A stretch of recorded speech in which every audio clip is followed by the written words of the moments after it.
Ndasubiye kubahereza mwiriwe banywanye mukurikira ibiganiro n'amakuru dushikiriza kuri imbonesha kure mukurikira imisi yose. Ndabahaye kaze muri uyu mwanya tugiye kubagezaho amakuru ariko avugwa cyane mu gihugu c'u Burundi ku ngingo zigiye zitandukanye aho muri hose. Ndabahaye kaze n'amakuru twabatohoreje rero kandi tuba twifashishije abantu batandukanye, harimwo abahinga bacu bari hirya no hino mu ntara zitandukanye, harimwo binyamakuru bitandukanye mu gihugu c'u Burundi no kumbuga ngurukana bumenyi.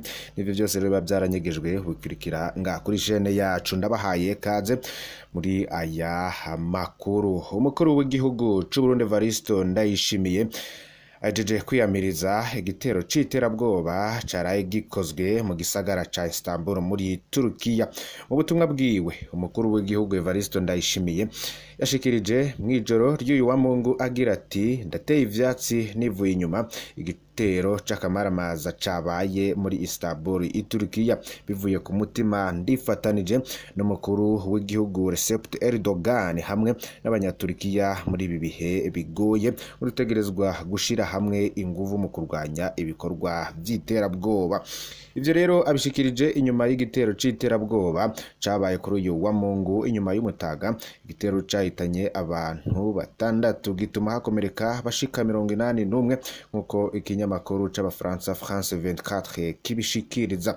Igitero gishika ubu atawuraciyitirira ariko bikaba bimaze kumenyekana ko cakozwe n'umuntu w'igitsina gore nkuko umukuru w'igihugu ca Turikiya Recep Tayyip Erdogan abishikiriza.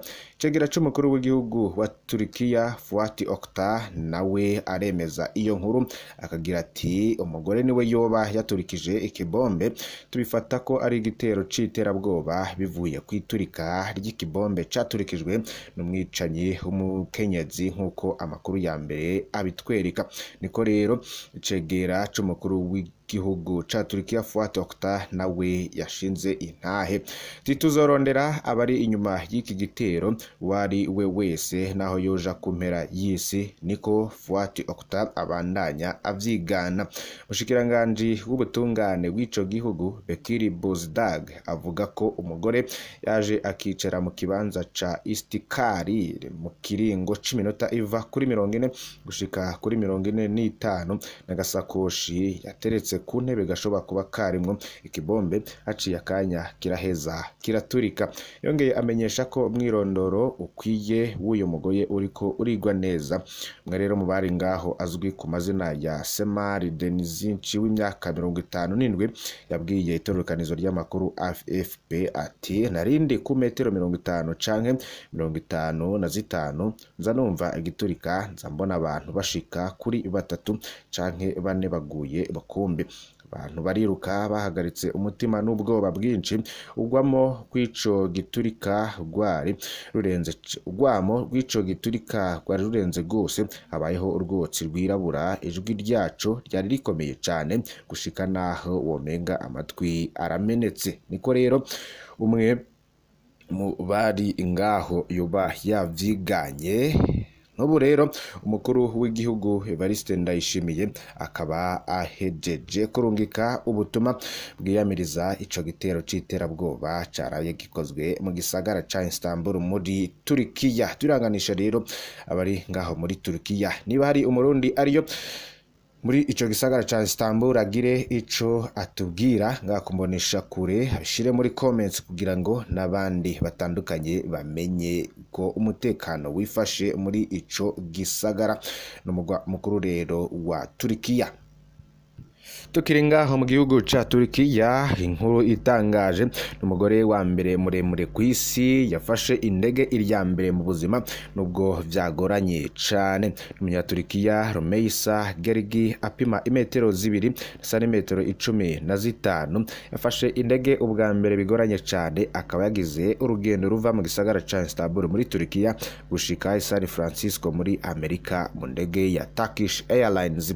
Kugira Rümeysa Gergi ashobore kwinjira mu ndege abanje kubaho ukuzinga intebe zigera kuri 6 z'abaguzi canke s'abakiriya kugira agenda aryamye ku gatanda k'abagwaye bakoresha mu bitaro bita civière, maze uyu mugore araheza agenda aryamye urugendo rwose. Rumeyisa Gergi n'umukenyezi w'imyaka 25 akaba n'uburanira abandi mu bita abavoka n'umuhinga mu buhinga bwa none nk'ubwa JavaScript, HTML na CSS, akaba gushika ubu yanditswe muri ca gitabo candikwamwo abantu b'ibitangaza byabo Guinness World Records ko ari we umugore akiba afise intoke ndende kandi nawe mugore akiri afise uruti rw'umugongo rurerure, akaba nawe mugore akiri muto muremure cyane kwisi.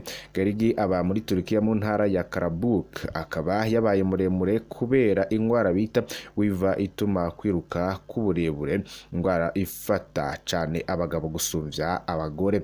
Kubera uburebure burengeje, Gergi ntashobora gutambuka kanya kanini ahubwo agendera mu gakinga k'ibimuga. Nubwo bimeze utyo, Rumeyisa Gergi ntiyicaye yishimikiza ukumenyekana kwiwe agaheza agakoresha ingufu ziwe zose kugira makungu amenye iyo ngwara ndetse bayikinge bongere bafashe n'abayigwaye. Bamenyesha ko urwo rugendo rwiwe rwa mbere yagize n'indege yarugize itariki 8 z'uku kw'icumi na rimwe. Tubandanize aya makuru yacu mu gihugu c'u Burundi. Mu ntara ya Gitega ibiciro by'ibifungurwa vyaduze kuba vyagwije kabiri, abanyagihugu rero baratewe umutima uhagaze.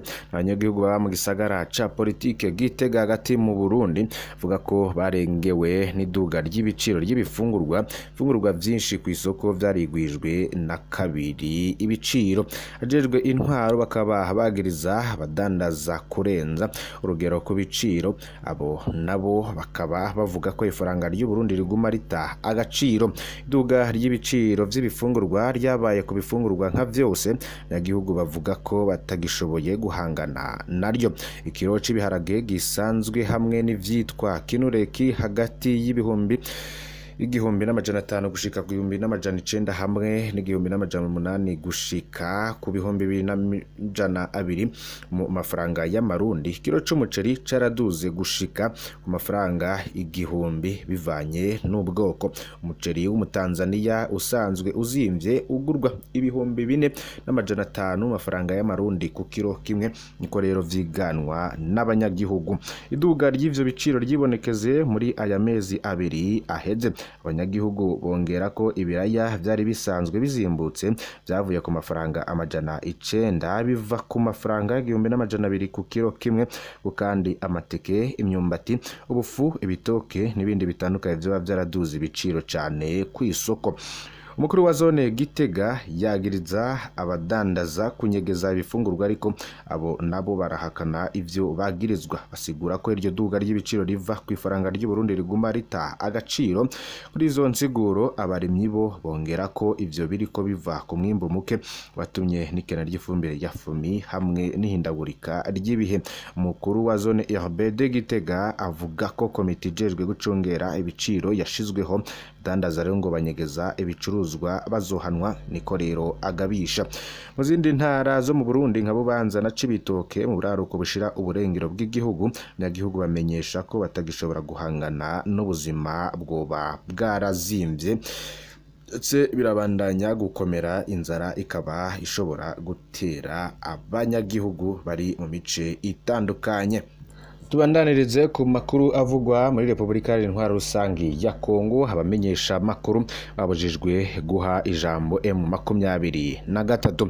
Itangazo ryashizwe ahabona kuri uyu wa kane, runani rw'igihugu ruraba ibimenyesha makuru UNPC rwabujije menyesha makuru guha ijambo M23. Rwo runani ruvuga ko bazobirenga ko bazokwankirwa gukorera ku butaka bwa Kongo. Uwo murwi umenyesha ko mumenyesha makuru wese azoha mikoro ba M23 azokwaka ikarita y'akazi.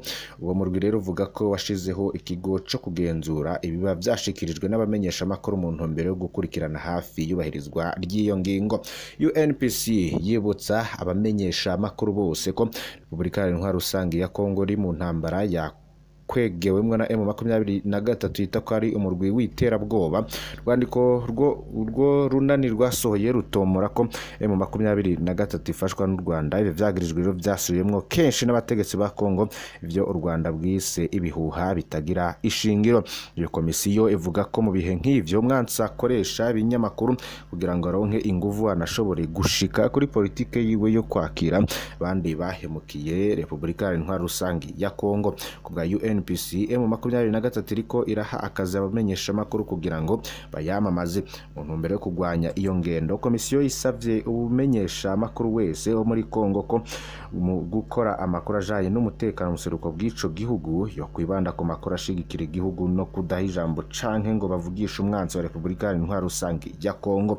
Komisiyo ivuga ko yishimikije ingingo za 36 na 37 zigenga UNPC hamwe n'iya 2 24 25 na 26 z'amategeko ngenderwa ko yayo.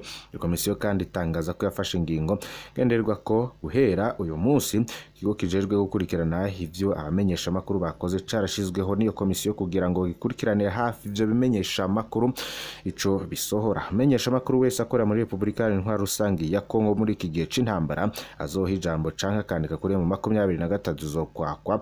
Ubwo nyene ikarita y'akazi niko vyongeye ko na Jean-Marie Basa n'umukuru w'iyo komisiyo.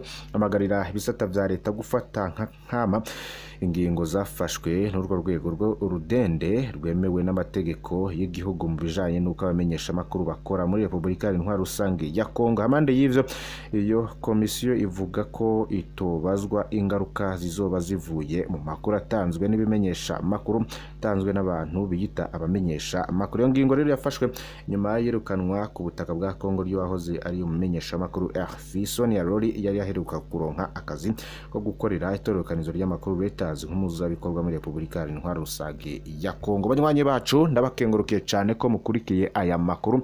Ndaza kubandanya kubana namwe, murakoze kandi muhezagirwe.